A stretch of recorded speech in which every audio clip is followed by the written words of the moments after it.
नमस्कार। यो समाचारमा स्वागत छ। म कुलचन्द्र विष्ट। म दिपेश घिमिरे। सुरु गरौँ अहिलेसम्मका प्रमुख समाचारबाट।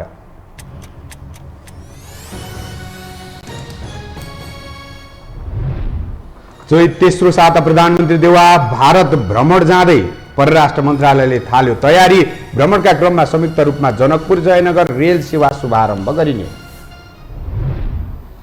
उम्मेद्वार सिफारिसका लागि एमाले तय गर्यो मापदण्ड। घोषणापत्र तयार गर्न ईश्वर पोखरेलको नेतृत्वमा कार्यदल गठन। चैत मसान्तभित्रै उम्मेद्वारहरू सिफारिस गरिने।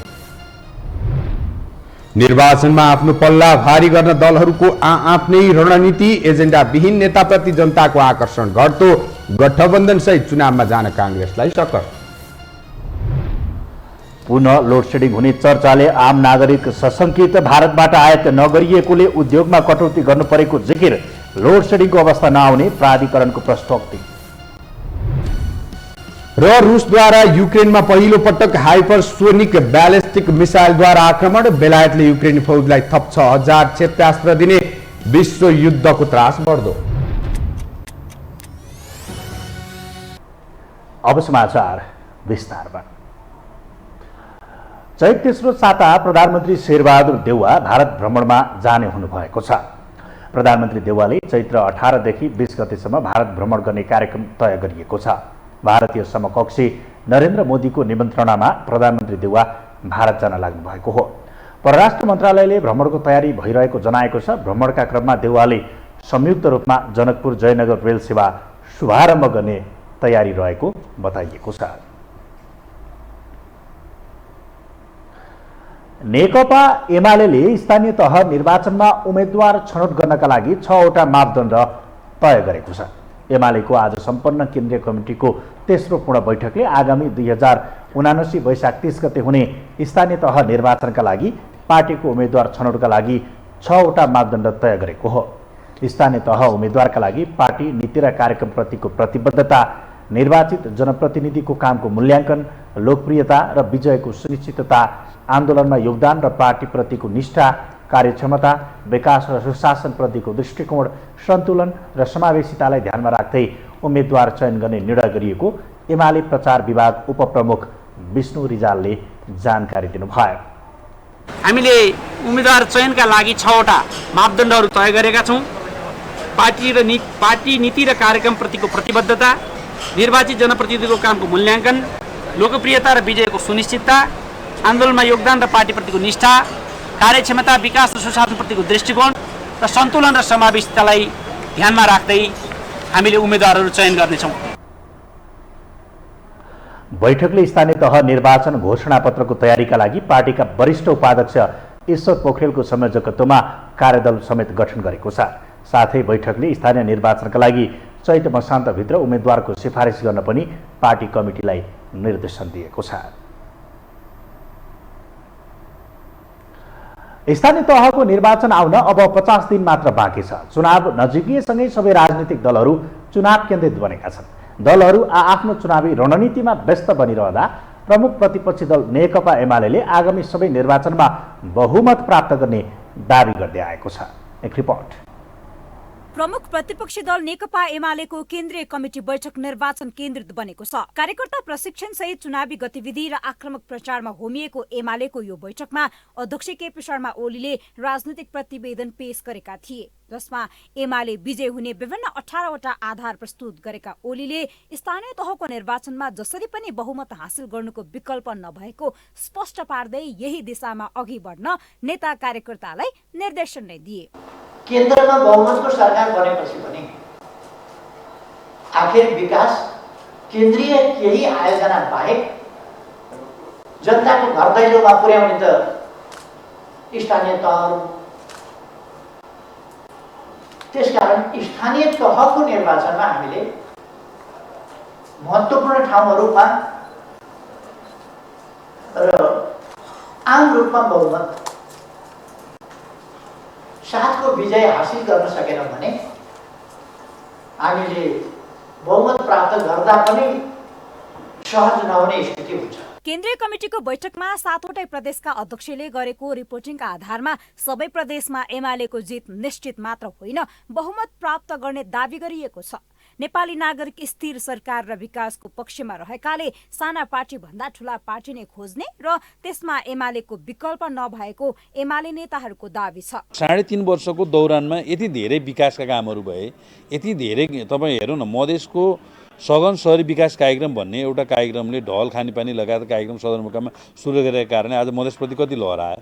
64 वर्ष अल्पत्र परे हुलाक राजमार्ग बन्न थाल्यो, पूर्व पश्चिम राजमार्ग बन्न थाल्यो, जिल्लाका सदरमुकाम जोड्ने सडकहरू बन्न थाले होइन। सारा एयरपोर्टमा चाहिँ स्तर उन्नति भयो। अन्तर्राष्ट्रिय त्रिभुवन अन्तर्राष्ट्रिय विमानस्थलदेखि लिएर पोखरा र भैरवा बन्ने चरणमा छ, रानी पोखरी बन्यो, धरारा उठ्यो होइन। कति भयो नि काम त। त्यसपछि कोशी मरिन डाइभर्सन आयोजना बनिरहेछ, बबे सिँचाइ आयोजना, भेरी बबे सिँचाइ आयोजना भइरहेछ होइन।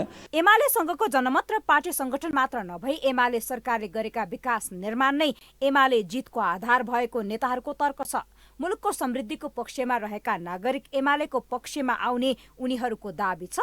एमाले नेतृत्वप्रतिको जनविश्वास, जवाफदेहिता र जनआधार हेर्दा नेकपा एमाले आगामी निर्वाचनमा बहुमत प्राप्त गर्ने कुरामा विश्वस्त हुन सकिने नेताहरूको दावी छ। गठबन्धन स्ट्रङ हुने कुरा त देख्ने र मान्छेको अनुमान गर्ने विषय हो, तर आज तपाईले हेर्नुभयो भने नेकपा एमालेका नेताहरूले टीका लाउन पनि नभ्याउने गरी पार्टी प्रवेशको जनलहर चलिरहेको छ। यो चाहिँ एमालेको नेतृत्वप्रतिको विश्वास, एमालेसँग भएका देश विकाससँग जोडिएका एजेन्डा र जनताप्रतिको जवाफदेहिता, एमाले नेतृत्वको जनताप्रतिको जवाफदेहिताले हो। नेकपा एमालेका योजनाहरू र विकासका कार्यक्रमहरूले नै विश्वास गर्ने हो। त्यसकारण हामी योजनामा प्रष्ट छौँ, लक्ष्यमा दृढ छौँ। पार्टी विभाजनको असर र निर्वाचनमा हुन सक्ने 5 दलीय गठबन्धन सामु आसन्न निर्वाचनको मत परिणाम आफ्नो पक्षमा ल्याउन एमाले दत्तचित्त भएर लागेको छ।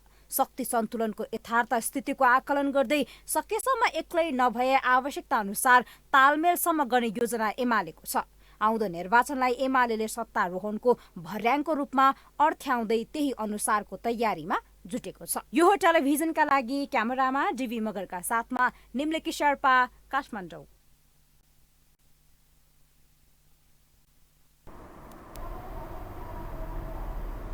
अब बाँकी समाचार। केन्द्र स्तरकै नेताहरूमा पनि चुनावी गठबन्धन बारे एकमत नहुँदा संस्थागत निर्णय गर्न अलमल गरिरहेको कांग्रेस अझ दलदलमा फस्दै गएको छ। वामपन्थीहरू एक हुने र सत्ताको कुर्सी नै हल्लिने डरका कारण प्रधानमन्त्री देउवा गठबन्धनबाट भाग्न त सकेका छैनन्, तर जिल्ला स्तरमा गठबन्धन विरुद्ध मत बढ्दै जाँदा सहकार्यको घोषणा गर्न पनि देउवालाई सहज भने देखिँदैन। एक रिपोर्ट। सत्ता घटक दलहरूबीच चुनावी गठबन्धन के गर्ने भन्ने बारे अलमल कायमै रहेका बेला कांग्रेसभित्र भने गठबन्धन विरोधी शक्ति शक्तिशाली बन्दै गएको छ। यति बेला सत्ता गठबन्धनभित्र सबै तहमा नभए पनि आवश्यकताका आधारमा तालमेल गरेर जाने विषयमा छलफल भइरहेको छ। अनौपचारिक छलफलका क्रममा काठमाडौँसहित मुलुकका 6वटा महानगरपालिकामा सत्ता गठबन्धन दलहरूसँग तालमेलको तयारी भइरहेको बुझिएको छ। कांग्रेस नेताहरूका अनुसार शुक्रबारको केन्द्रीय कार्यसमिति बैठकमा स्थानीय तहको चुनावमा सत्ता घटक दलहरूबीच चुनावी गठबन्धन गर्ने प्रस्ताव लैजाने तयारीमा देउवा छन्। उनले सत्ता घटक दलहरूलाई केन्द्रीय समितिबाट गठबन्धन गर्ने बारे सैद्धान्तिक निर्णय गर्ने वचन समेत दिइसकेका छन्। यता सत्ता घटक माओवादी केन्द्र र एकीकृत समाजवादीले पनि अब देउवालाई धेरै नकुर्ने भएका छन्। भए कांग्रेस सहित नभए कांग्रेस विहीन चुनावी गठबन्धन बनाउने उनीहरूको तयारीले पनि देउवामा पनि दबाव बढेको छ। ढिलो चाँडो कांग्रेस पनि चुनावी गठबन्धनका लागि सकारात्मक हुने आशा राखेका सत्ता घटक दलहरू पनि अब सबै तहमा गठबन्धन हुन नसक्नेमा प्रष्ट भइसकेका छन्। फलत आफ्नो जितभन्दा एमालेको हार मुख्य उद्देश्य बनाएका प्रचण्ड माधव पछिल्लो समय केही लचक देखिएका छन्। विगत हेर्दा विश्वास गर्ने अवस्था नभए पनि वर्तमान अवस्थामा चुनावी गठबन्धन आवश्यक भएको उनीहरूको बुझाइ छ। गठबन्धन जोगाउने काम प्रधानमन्त्री देउवाको नै भएकोले त्यसो नभए परिस्थिति अर्को बन्न सक्ने चेतावनी समेत माओवादी नेताहरूले दिएका छन्। शेरबहादुर त उहाँ त गठबन्धनबाट प्रधानमन्त्री हुनुहुन्छ नि त, गठबन्धन बचाउने काम त मुख्य उहाँको होइन, उहाँको त कुर्सी नै हल्लिन्छ नि त। बरु गठबन्धन कमजोर भएर जाँदा, बरु आरोप प्रत्यारोप बढ्दै जाँदा होइन, टक्सरहरू बढ्दै जाँदा होइन, त्यो त फेरि स्थिति अर्को पनि बन्न सक्छ नि त। त्यो त उहाँलाई चिन्तित त हुनुहुन्छ नि उहाँ। हुन त केन्द्रीय समितिमा बहुमतमा रहेका देउवाले गठबन्धनको विषयलाई पेलेरै निर्णय गराउन सक्ने अवस्था पनि छ। यस्तै माओवादी केन्द्रका अध्यक्ष पुष्पकमल दाहाल प्रचण्डले पनि गठबन्धन अहिले पनि भइरहेको भन्दै अहिलेकै गठबन्धन स्थानीय तहमा मात्र नभएर प्रदेश र संघीय निर्वाचनमा पनि कायम हुने दावी गरिरहेका छन्। तर काङ्ग्रेस नेता डाक्टर शेखर कोइराला पक्षले भने चुनावमा गठबन्धन गर्ने वा नगर्ने भन्ने विषयमा पार्टीको केन्द्रीय कार्य समितिले निर्णय गर्न नमिल्ने दावी गरेका छन् भने विभिन्न जिल्लामा समेत असन्तुष्टि देखिसकेका छन्। महानगरमा तालमेल हुन सक्ने कुरामा समेत चितवनका काङ्ग्रेसी नेताहरूले चेतावनी दिइसकेका छन्। पहिलेबाट माओवादीसँगको गठबन्धनको विषयमा असन्तुष्ट देखिएका नेताहरूले भरतपुर छोडेर तालमेल गर्न दबाब दिइरहेका छन्। अर्कातर्फ स्थानीय तहमै यो तालमेलको अधिकार दिए पनि माओवादीको वर्चस्व रहेको स्थानमा काङ्ग्रेसले घात गर्ने जोखिम बढेपछि त्यो निर्णय गठबन्धनकै लागि प्रत्युत्पादक बन्ने खतरा समेत बढेको छ, जसले देउवा दोहोरो चेपुवामा देखिएका छन्। धेरै कुराहरू तपाईँ हेर्नुहोला, महाकाली सन्धिको बेलामा पनि कठिन परिस्थिति थियो, तर महाकाली सन्धि पास गराउनु भयो, एमसिसी पनि पास गराउनु भयो। यी सबै कुरा उहाँले जति गर्नुभएको छ अहिलेसम्म परिस्थितिबाट देखिया छ। त्यसले के देखिन्छ भने उहाँ आगामी दिनमा पनि यो गठबन्धनलाई बचाउँदै तपाईँको चाहिँ र नेपाली काङ्ग्रेसका कार्यकर्ता र नेपाली काङ्ग्रेसका नेताहरूलाई पनि साथ लिएर उहाँ अगाडि बढ्नुहुन्छ र अहिलेको चेपुवालाई सहज रूपमा त निकालिदिन्छ भन्ने मलाई बुझेको छ। निर्वाचनका लागि उम्मेदवारी दर्ताको समय आउन 1 महिना मात्रै बाँकी छ। त्यसै कारण पनि गठबन्धनको विषयमा वारपार गर्ने समय घरकन्दो छ। यस्तै सत्ता घटक अरू दलले पनि आगामी कदमका लागि काङ्ग्रेसकै निर्णय पर्खिरहेका छन्। तर गठबन्धनसहित नजाउँ भन्न सक्ने अवस्थामा पनि काङ्ग्रेस देखिँदैन भने नेता कार्यकर्ता नै चिडाएर निर्णय गर्दा हुन सक्ने असरबारे पनि देउवा जानकार नै छन्। त्यसैले भरसक निर्णयमै अलमल गरेर त्यही बाहना देखाउने रणनीति देउवाले प्रयोग गर्न सक्ने भए पनि अन्य घटकको दबाब खेप्न भने उनलाई त्यति सहज देखिएको छैन। यसरी धर्म सङ्कटमा फँसेका देउवाले आगामी कदम कसरी अगाडि बढाउँछन् त्यसले उनको राजनीतिक परिपक्वताको सङ्केत दिनेछ। यो हो टेलिभिजनका लागि क्यामेरामा रविन्द्र तिमल सिन्हाका साथमा कुलचन्द्र विष्ट, काठमाडौँ। स्थानीय तहको निर्वाचन आउन मात्र 52 दिन बाँकी छ। चुनावलाई आफ्नो पल्ला भारीमा पार्न सानादेखि ठुला दल चुनावी मैदानमा उमिएका छन्। तर एजेन्डा विहीन तरिकाले चुनावमा जाँदा कसैप्रति पनि जनताको आकर्षण भने देखिएको छैन। एक रिपोर्ट। राप्रपाका अध्यक्ष राजेन्द्र लिङ्गदेनदेखि अस्तित्व रक्षाको सङ्कटमा रहेको नेकपा माओवादी केन्द्रका अध्यक्ष पुष्पकमल दाहाल प्रचण्डसम्म चुनावी मैदानमा छन्। आफैले मात्र चुनाव जित्न सक्ने हुङ्कार लगाएका नेपाली काङ्ग्रेस र नेकपा एमाले पनि चुनावी रस्साकसीसहित मैदानमा हुमिएका छन्। समग्रमा साना ठुला दल आफ्नै लक्ष्यसहित मैदानमा देखिएपछि स्थानीय तहको निर्वाचनको सरगर्मी पुरापुर चढेको छ। यति नै बेला ठुला दलको कमजोरी र जनतामा बढ्दै गएको वितृष्णालाई हतियार बनाएर साना दल स्थापित हुन खोजिरहेका छन्। काङ्ग्रेसको विकल्प एमाले होइन, एमालेको विकल्प माओवादी अथवा माओवादीको विकल्प काङ्ग्रेस होइन। अब काङ्ग्रेस एमाले माओवादीको विकल्प राष्ट्रिय प्रजातन्त्र पार्टी हो।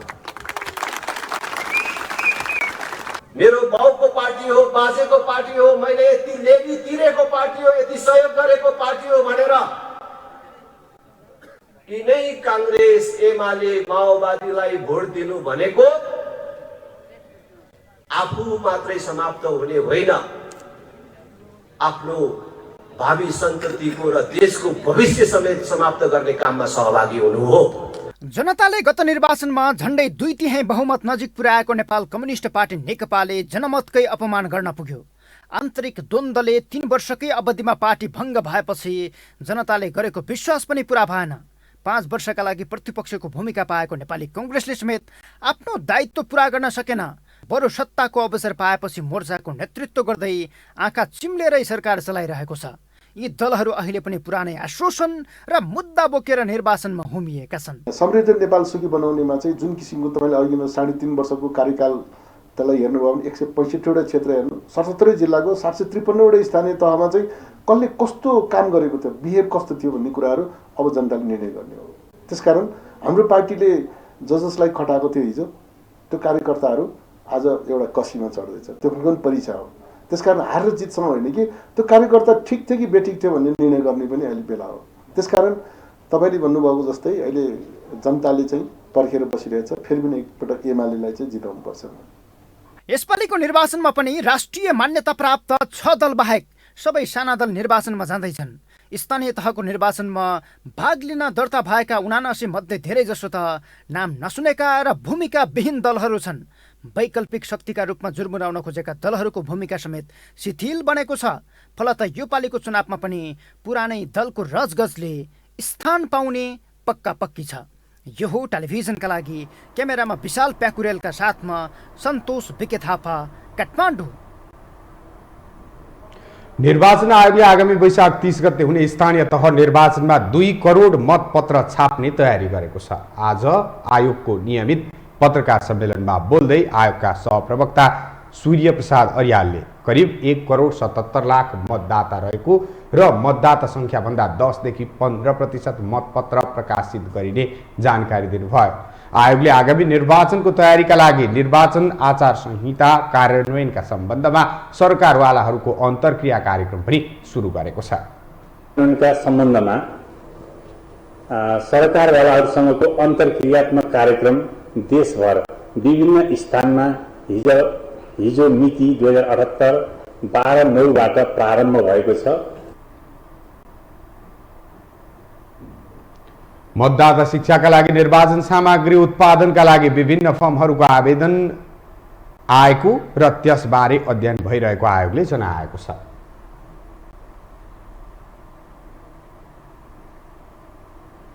हामीसँग समाचार बाँकी नै छन्, अहिलेलाई विश्राम।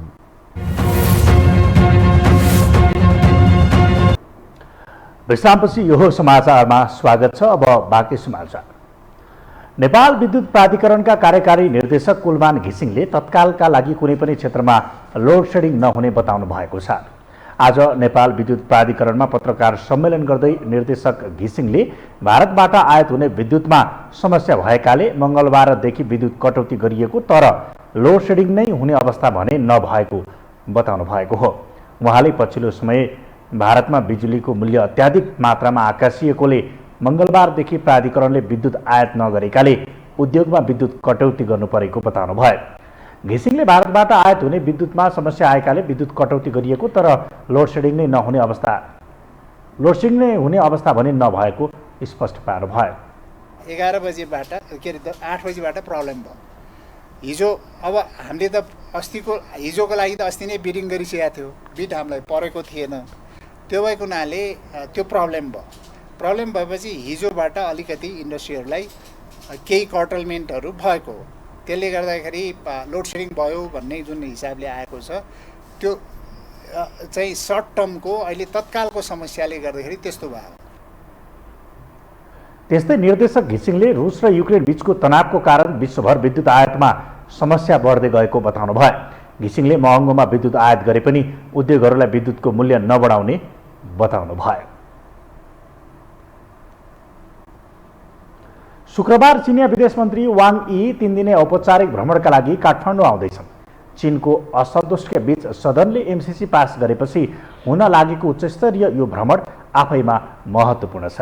नेपाल र चीनबीच पूर्वाधार विकास र अनुदान सहायता सम्झौताको अवस्थालाई लिएर पनि यो भ्रमणलाई अर्थपूर्ण मानिएको छ। एक रिपोर्ट। प्रधानमन्त्री शेरबहादुर देउबा नेतृत्वको सरकार गठनपछि पहिलो उच्चस्तरीय भ्रमण छिमेकी मुलुक चीनबाट हुँदैछ। चिनिया विदेश मन्त्री तथा चीनका स्टेट काउन्सिलर वाङ यी भोलि काठमाडौँ अवतरण गर्नेछन्।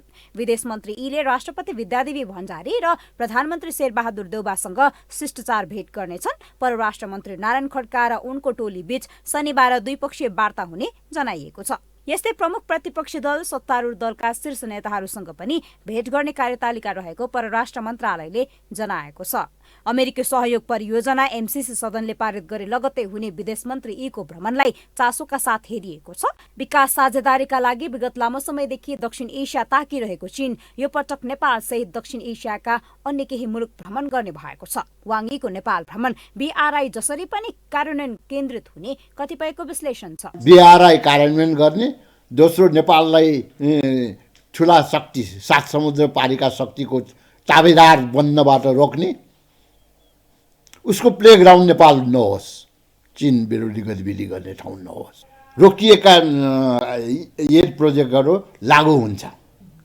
उत्तरी क्षेत्रको विकासमा दुवैतर्फले ध्यान दिन्छ। खास गरी आधुनिक सडक, रेल, जल र हवाई यातायात, सञ्चार, ऊर्जा लगायत पूर्वाधार क्षेत्रको विकास, आपसी व्यापार, लगानी र सांस्कृतिक उत्थानका विषयहरू बीआरआईले समेटेको छ। तत्कालीन प्रधानमन्त्री केपी शर्मा ओलीको चीन भ्रमणको समयमा 21 मार्च 2016मा चीनसँग यातायात तथा पारवहन सम्झौतामा हस्ताक्षर भएको थियो। यो सम्झौतासँगै बीआरआईमा नेपालको सहभागिता सुनिश्चित भएको थियो। बीआरआई अन्तर्गत यातायात तथा पारवहन क्षेत्र अन्तर्गत सडक, जलविद्युत र रेलमार्ग निर्माण सम्झौताहरू भएका छन्। तर यी योजनाहरूको कार्यान्वयन कहाँ पुग्यो आम सर्वसाधारण अनभिज्ञ छन्। बीआरआई अन्तर्गतका योजना मात्र होइन, चीनले प्रतिबद्धता जनाएका केही सम्झौता बाहेक धेरै योजनाहरू सम्पन्न भएको छैन। सन् 2019मा चीनिया राष्ट्रपति सी जिनपिङले नेपाल भ्रमणका बेला भएको पूर्वाधार विकासका क्षेत्रमा विभिन्न 18 समझदारी पत्रमा हस्ताक्षर भएको थियो। समझदारी त भए तर कार्यान्वयन कहाँ पुग्यो थाहा छैन। सीके भ्रमणका बेला नेपाललाई सन् 2020 देखि 2022 सम्मका लागि 3.5 अर्ब चिनिया युआन अर्थात् 56 अर्ब 17 करोड नेपाली रुपैयाँ सहयोग उपलब्ध गराउने घोषणा गरे पनि अझै उपलब्ध गराएको छैन।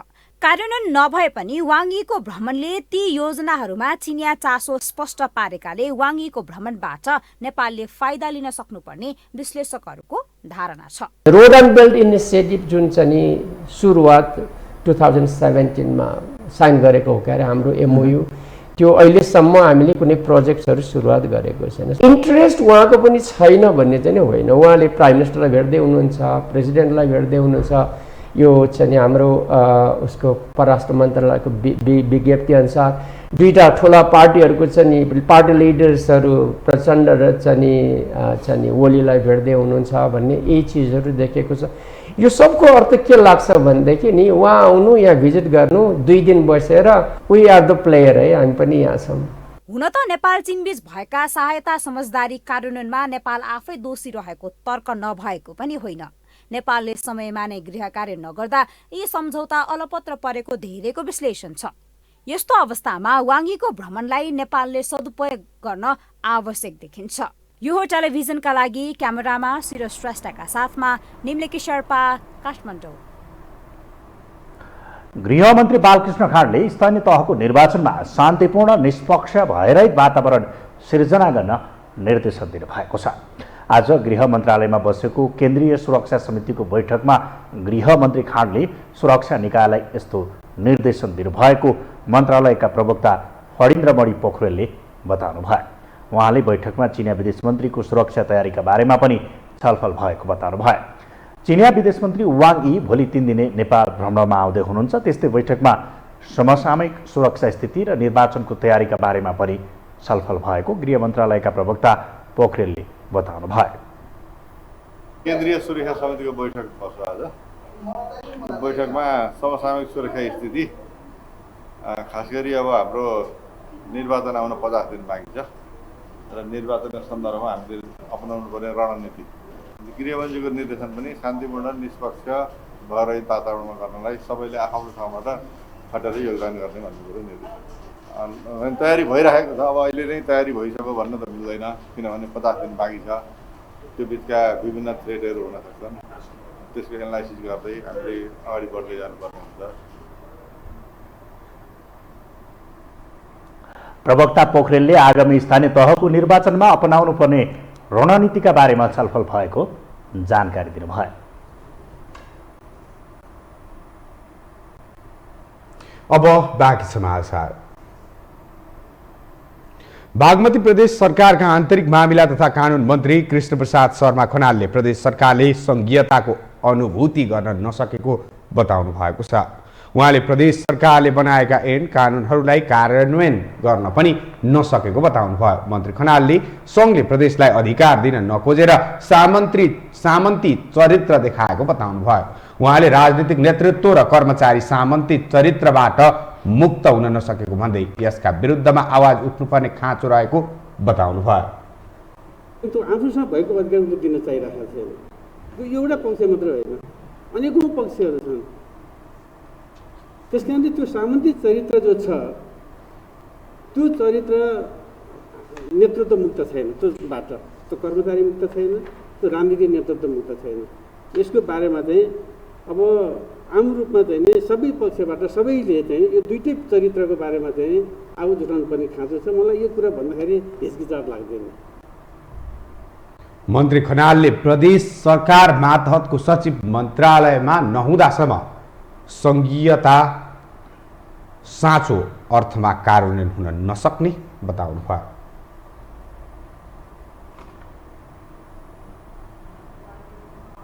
चितवनको माडी स्थित कुसुम खोलाबाट विस्थापित चेपाङहरूका लागि बनाइएको कुसुम खोला नमुना चेपाङ बस्तीको उद्घाटन गरिएको छ। यस क्षेत्रका सांसद समेत रहनुभएका नेकपा माओवादी केन्द्रका अध्यक्ष एवं पूर्व प्रधानमन्त्री पुष्पकमल दाहाल प्रचण्डले आज सोही ठाउँ पुगेर बस्तीको उद्घाटन गर्नुभएको हो। कुसुम खोला, भालु खोला र अन्य भित्री चेपाङ बस्तीहरूबाट विस्थापित र स्थानान्तरण भएर आएका चेपाङहरूको निम्ति यो स्थानमा निर्वाचन क्षेत्र विकास कोषबाट नमुना चेपाङ बस्ती कार्यक्रम अनुसार 41 घर परिवारको आवास निर्माणको काम पूरा भएको हो। कार्यक्रममा बोल्दै अध्यक्ष प्रचण्डले सो चेपाङ बस्तीलाई सहकारीको माध्यमबाट आत्मनिर्भर बनाउन लागि पर्ने प्रतिबद्धता जनाउनु भयो। को व्यवस्था पनि भएको छ, त्यसबाट केही न केही तटबन्ध जो यो खाडा खोलाहरूलाई रोक्ने कुरा पनि र अन्य विषयहरूमा पनि मेरो ठाउँबाट लगातार मेहनत भएको छ, मेहनत हुन्छ र यो चेपाङ बस्तीलाई आत्मनिर्भर बनाउने सहकारीको रूपमा विकास गर्न मेरो सहयोग तपाईहरुलाई रहन्छ। यही विश्वास दिलाउँदै बिदा हुन्छु। धन्यवाद। अध्यक्ष प्रचण्डले चितवनका सबै क्षेत्रको विकासका लागि आफूले पहल गरिरहेको कुरा स्थानीयलाई राम्ररी थाहा भएको पनि दाबी गर्नुभयो। काठमाडौँको चोबारमा रहेको सुक्खा बन्दरगाह चैत महिनाभित्र सञ्चालनमा आउने भएको छ। असार महिनामै निर्माण सम्पन्न भएको चोबार सुक्खा बन्दरगाह भन्सार कार्यालय, बैंक तथा अन्य पूर्वाधार स्थापनापछि सञ्चालनमा आउन लागेको हो। समितिले सम्पूर्ण काम सकेकाले उद्घाटनको तयारी थालिएको छ। हाम्रो गत असारमै भएको हो। अब चाहिँ हाम्रो चाहिँ यहाँ जो सरकारवाला निकाय छौँ हामी, जस्तै इन्टरमोडल यातायात विकास समिति, भन्सार विभाग भयो, क्वारेन्टिन भयो, अब हामीको चाहिँ तयारी सकिएको छ। अब हामी तयारी अवस्थामा छौँ। अब चाँडै उद्घाटन गरेर यसलाई चाहिँ सञ्चालन गर्ने हिसाबले अहिले चाहिँ हामीले कामलाई चाहिँ तीव्रता दिइराखेको छ। यस सुक्खा बन्दरगाहले भारतको नाकाबाट आउने सामग्रीहरूलाई काठमाडौँमै ल्याएर भन्सार चेक जाँच र पास गराउने कार्यकारी निर्देशक गजुरेलले बताउनुभयो।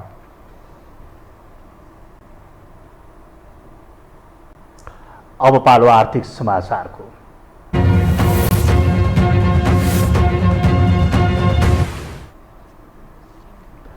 साताको अन्तिम दिन आजको कारोबारमा पनि नेप्से परिसूचक ओह्रालो लागेको छ। आज नेप्से परिसूचक 16.69 अङ्कले घटेर 2613.67 बिन्दुमा झरेको छ। आज कारोबारमा आएका 224 कम्पनीको 52,98,443 किता सेयर 3,24,79,43,824 रुपियाँ बराबरको कारोबार भएको छ। नेप्से परिसूचकमा गिरावट आए पनि कारोबार रकम भने केही बढेको छ। नेप्से परिसूचकमा गिरावट आए पनि आज राष्ट्र उत्थान लघुवित्त र इमर्जिङ नेपालको सेयर मूल्य सकारात्मक सर्किट लेभलमा कारोबार भएको छ।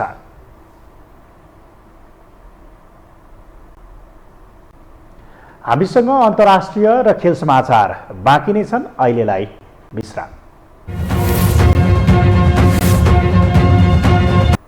विश्रामपछि स्वागत छ। अब पालो अन्तर्राष्ट्रिय समाचारको।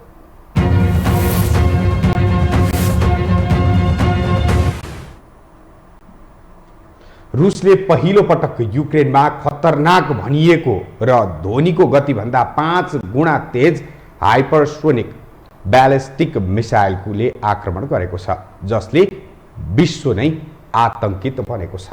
एक रिपोर्ट।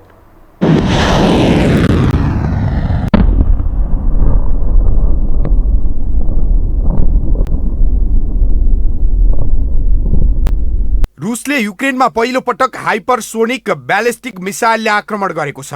युक्रेनका ठूला भूमिगत हतियार डिपो नष्ट हुने गरी भएको आक्रमण निकै भयानक थियो, जुन आक्रमणबाट विश्व समुदाय विभाजित हुने देखिन्छ। प्रहार गरिएको ब्यालिस्टिक मिसाइलको नाम किन्जल हो। रुसी अधिकारीको दाबी अनुसार यो हाइपरसोनिक मिसाइल 6000 किलोमिटर प्रति घण्टा भन्दा बढीको गतिले 2000 किलोमिटर टाढासम्मको लक्ष्यलाई मार हान्न सक्षम छ। यसको गति ध्वनिको गतिभन्दा 5 गुणा तेज छ। यो रकेट 8 मिटर लामो छ र उच्च गतिशीलताबाट सुसज्जित छ। राष्ट्रपति पुटिनले अघिल्लो डिसेम्बरमा रुस हाइपरसोनिक मिसाइलमा वर्ल्ड लिडर भएको र आफूसँग ट्याग गर्न मुस्किल र उडानको बीचमा नै दिशा फेर्न सक्ने मिसाइल भएको दाबी गरेका थिए। यो क्षमताले रुसलाई दुश्मनको नजरबाट लुकेर हमला गर्न मद्दत गर्छ।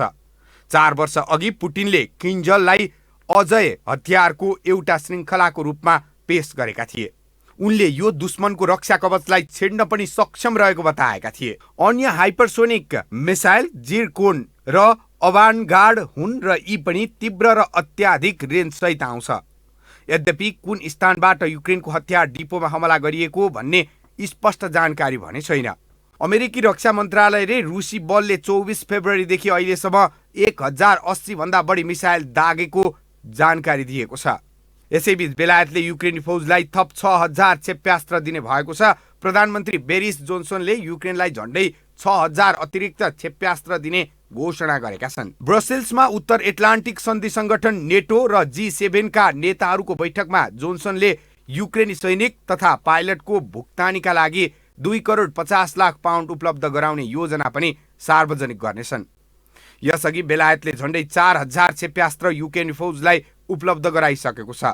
नेटोको आपतकालीन बैठक तथा G7 शिखर वार्ताका लागि अमेरिकी राष्ट्रपति जो बाइडेन ब्रसेल्स पुगेका छन्। रुसले युक्रेनमा पहिलो पटक हाइपरसोनिक ब्यालिस्टिक मिसाइलले आक्रमण गरेपछि विश्व समुदाय नै आतंकित बनेको छ। विशेष गरी पश्चिमा राष्ट्र झस्किएका छन्।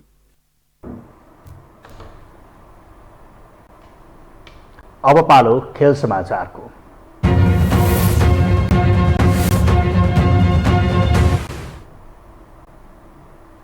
शहीद स्मारक बी डिभिजन फुटबल खेलमा रानीपोखरी कर्नर टिम आरसीटी विजय भएको छ।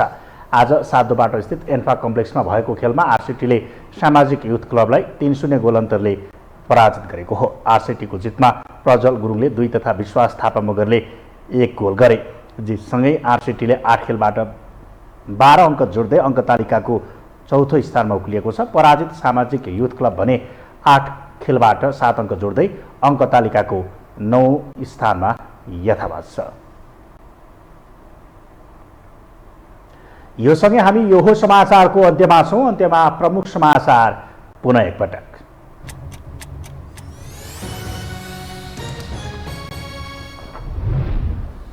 चैत तेस्रो साता प्रधानमन्त्री देउवा भारत भ्रमणमा जाँदै परराष्ट्र मन्त्रालयले थाल्यो तयारी। भ्रमणका क्रममा संयुक्त रूपमा जनकपुर जयनगर रेल सेवा शुभारम्भ गरिने।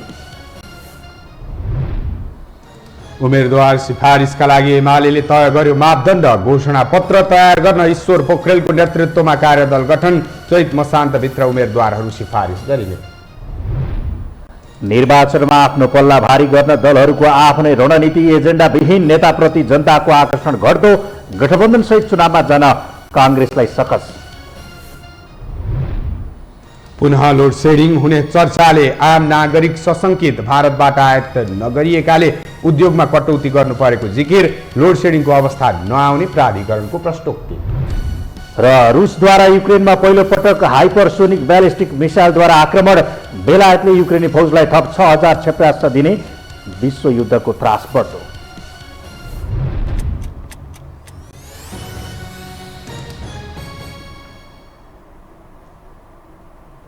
हवस् त यो समाचार सकियो। समाचार बुलेटिनका साथै यो टेलिभिजनका सम्पूर्ण कार्यक्रम yoho.television.com, yohoखबर.com, युट्युब र फेसबुकमा पनि पढ्न र हेर्न सक्नुहुनेछ। मोबाइलमा योहो टिभी एप डाउनलोड गरी हामीलाई प्रत्यक्ष हेर्न सक्नुहुनेछ। तथ्यसहितको निष्पक्ष समाचार तथा मनोरञ्जनका लागि योहो टेलिभिजन हेर्दै गर्नुहोला। नमस्कार।